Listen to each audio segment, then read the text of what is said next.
Good morning.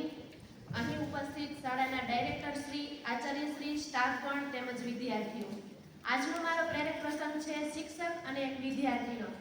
વિદ્યાર્થીનું નામ હતું થોમસ.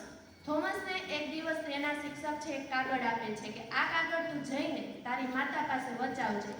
તારી માતા તને કહેશે કે તેમાં શું લખેલું છે ને તે હું તને નહીં કહી શકું.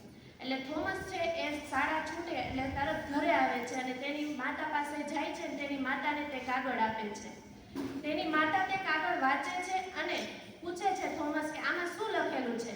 તો ત્યારે તેની માતા છે બોલે છે કે તું કાલથી સ્કૂલે નહીં જઈ શકે. તો થોમસ કહે છે કેમ? તો કે તને આમાં એવું લખેલું છે કે તું સ્કૂલમાં સૌથી પ્રતિભાશાળી એટલે કે હોશિયાર વિદ્યાર્થી છે અને તું કાલથી સ્કૂલે નહીં જઈ શકે કેમ કે બાકીના વિદ્યાર્થીઓ થોડા નબળા છે તો તારા શિક્ષકોને એને ભણાવવા માટે સમય જોઈએ છે. તો તારે આવતીકાલથી સ્કૂલે જવાનું નથી. તો થોમસ છે સ્કૂલે જતો નથી અને ત્યાર પછી થોડો સમય થતાં તેની માતા છે ને મૃત્યુ પામે છે.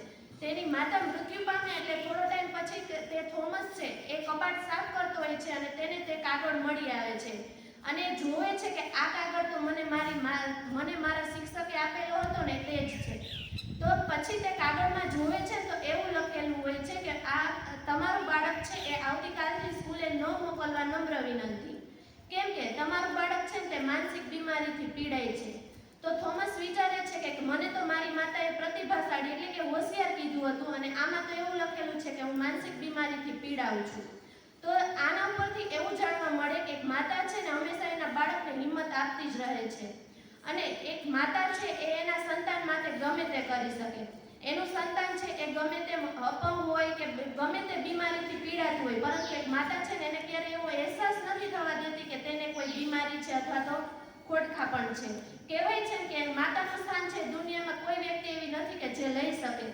આજે એ થોમસ આલ્વા એડિસનના નામે વિજ્ઞાનમાં ખૂબ પ્રસિદ્ધ છે. અસ્તુ.